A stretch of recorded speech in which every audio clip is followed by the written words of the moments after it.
Je pense qu'il y a une question qu'on se pose tous quand on a vécu une relation toxique, une relation avec un pervers ou une perverse, ou même on se la pose encore plus cette question quand c'est pas la première fois.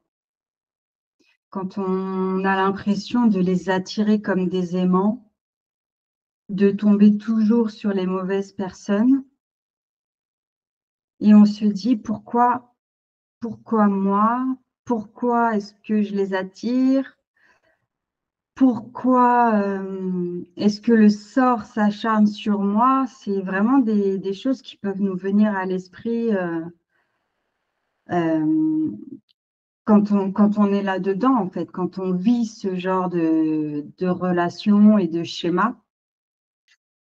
Et en réalité, pour vraiment répondre à cette question, il faut que l'on aille voir du côté énergétique et ça nous permettra de comprendre ce qui se passe en profondeur, ce qui se passe de manière invisible et nous allons répondre à cette question aujourd'hui ensemble. Je vais te dire les informations que j'ai eues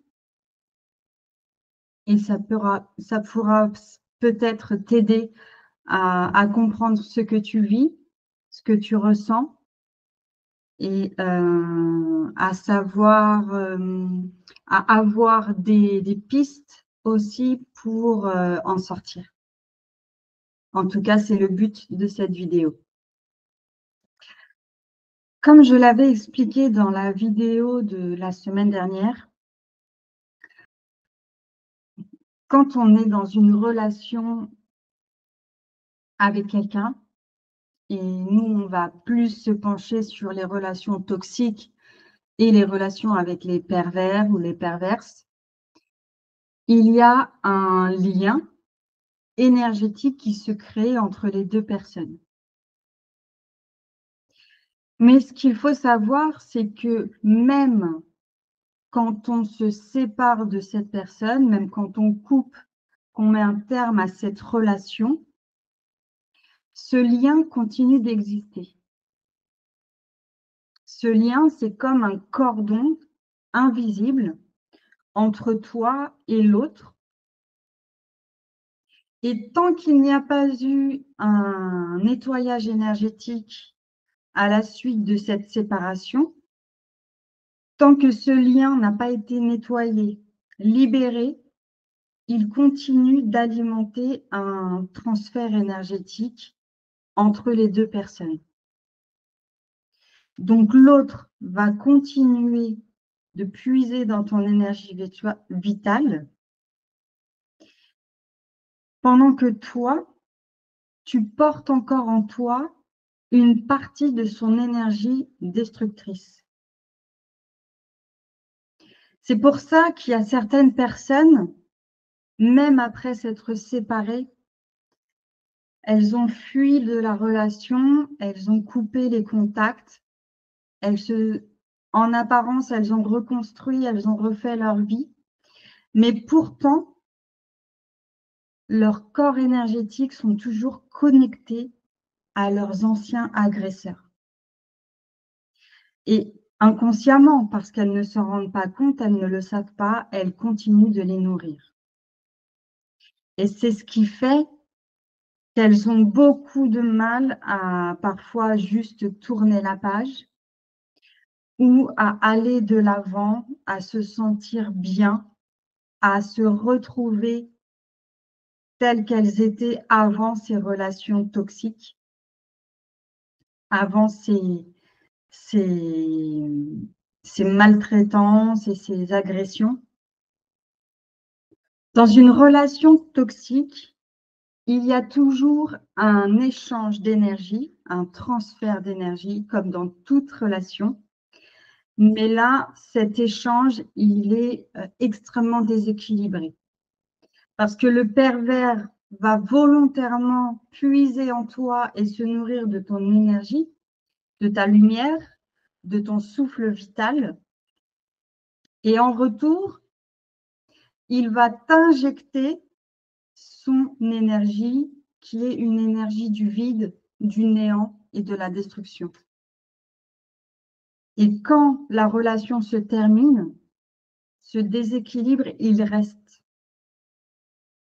Parce que toi, tu vas garder en toi des parties de lui, et lui, de la même manière, il va garder des parties de toi. Donc, ce qui se passe, c'est que tu ne te sentiras plus entière. Tu ne l'es plus.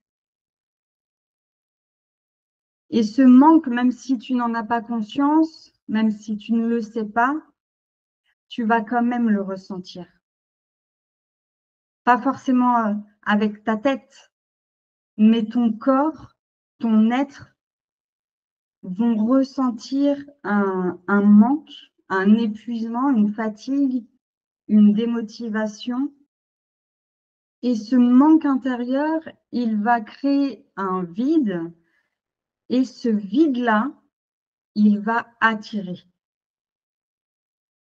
Et c'est là que dans l'inconscient, les schémas se répètent.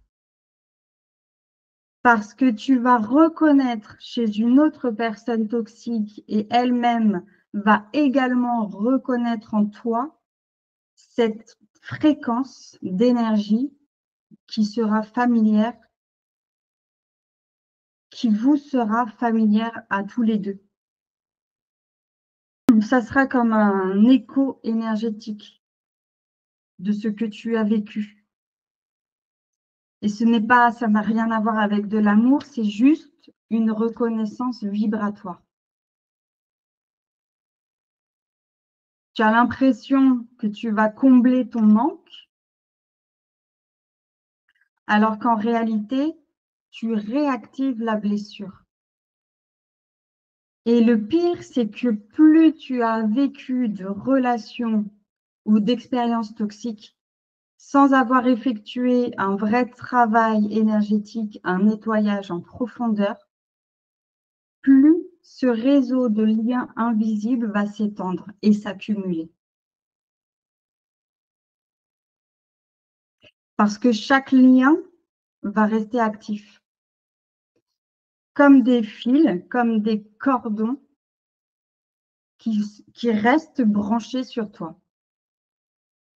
Et même à distance, même après des années, les connexions, elles continuent de drainer une partie de ton énergie. Donc, tu peux les avoir quittés, un ou plusieurs agresseurs, mais tant que ces liens ne sont pas coupés entièrement, tu continues de les nourrir.